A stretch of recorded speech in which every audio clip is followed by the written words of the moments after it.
নমস্কার বন্ধুরা, স্বাগত আমাদের চ্যানেলে। আজকে আমি আপনাদের পুকুরে পাওয়া গেল মা কালীর ঘট, রিষড়ার সিদ্ধেশ্বরী মা কালীর মন্দিরের ইতিহাস, সেই বিষয়ে কিছু তথ্যাবলী প্রদান করব।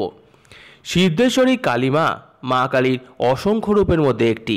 শাস্ত্রে মা কালীর অসংখ্য রূপের মধ্যে 8টি রূপ প্রাধান্য পেয়েছে, তাই কালী অষ্টধা।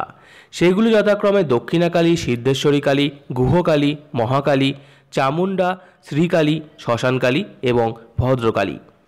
শ্রীকালী যিনি সৌভাগ্য এবং ঐশ্বর্য প্রদান করেন, তাকে বাদ দিয়ে বাকি 7টি রূপের আরাধনা বাংলায় বহুকাল যাবৎ হয়ে আসছে। সিদ্ধেশ্বরী মা কালী বাংলার অনেক স্থানে পূজিত হন। এর মধ্যে কাটোয়া, দাইহাটের বেড়া, কালনা ইত্যাদি নাম করা যেতে পারে। এর মধ্যে হুগলির রিষড়াতেও সিদ্ধেশ্বরী মা কালী পূজিত হন জাঁকজমকের সাথে।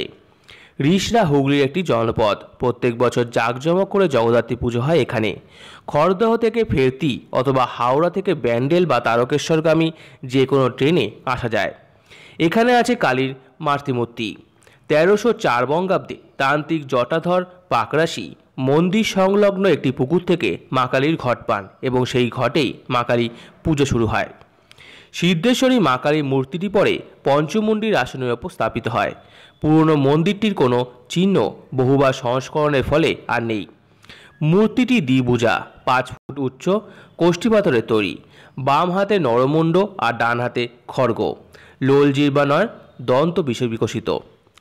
দেবীর ডান দিকে 2টি শিবলিঙ্গ মহাকাল এবং কালভৈরব রূপে পুজো পান। পাশে সিদ্ধেশ্বর মহাদেবের মন্দির। পুকুরটি দেবোত্তর বলে কেউ বোঝানোর সাহস পায় না। মন্দিরে নিত্য পুজো ছাড়াও প্রতি মাসের অমাবস্যায়, দীপান্বিতা কালী পুজোয়, পয়লা বৈশাখ, শিবরাত্রি, নীলষষ্ঠী, শারদীয়া মহাষ্টমী এবং কার্তিক মাসের শুক্লা নবমী তিথিতে বিশেষ পুজো হয়। শুধু বাঙালি নয়, স্থানীয় দোহাতি এবং মারোয়ারিদেরও এই মা কালীর প্রতি বিশেষ ভক্তি আছে। রিষড়ার দা পরিবার এই মন্দিরে কোনো কাজের আগেই পুজো পাঠান। রিষড়ার বনেদি পরিবার বলতে দা পরিবারের কথাই প্রথম ওঠে। দা পরিবার হলেন গন্ধবণিক। ফেরিঘাটের সামনে তাদের প্রতিষ্ঠিত একটি ছোট ছোট 8চালা শিব মন্দির রয়েছে। একটু এগিয়ে গেলে দা বাড়ির দোলমঞ্চ আর পুজো মণ্ডপ। ওখানে বৈশাখী পূর্ণিমায় গন্ধেশ্বরী পুজো আর আশ্বিন মাসে দুর্গাপুজো হয়। এখানে দশভুজা নয়, উমা আসেন শিবের কোলে বসে পুত্রকন্যাকে নিয়ে। কাছেই প্রেম মন্দির ঘাটে ব্রহ্মা মণ্ডপে প্রত্যেক বছর মকর সংক্রান্তির দিন ব্রহ্মা পুজো হয়। ওই পুজোর উদ্ভব নিয়ে একটি গল্প শোনা যায়। আগে ওখানে হাট বসত। একবার মকর সংক্রান্তির দিন আগুন লেগে হাটের প্রচুর ক্ষয়ক্ষতি হয়। তখন ব্যবসায়ীরা চাঁদা তুলে পরের বছর থেকে মহাদেব আর নারায়ণের সাথে ব্রহ্মার আরাধনা শুরু করেন। এখন আলাদা পুজো কমিটি আছে।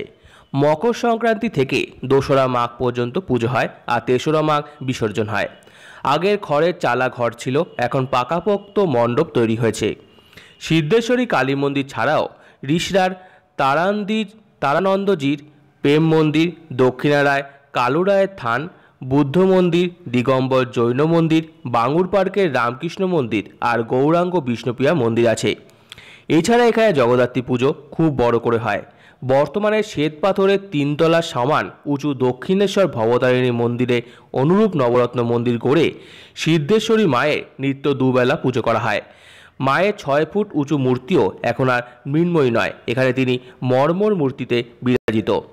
2জন পুরোহিত মায়ের সেবা পুজোর দায়িত্বে আছে। দীপাবলিতে মায়ের পুজোয় থাকে অনেক বিশেষত্ব।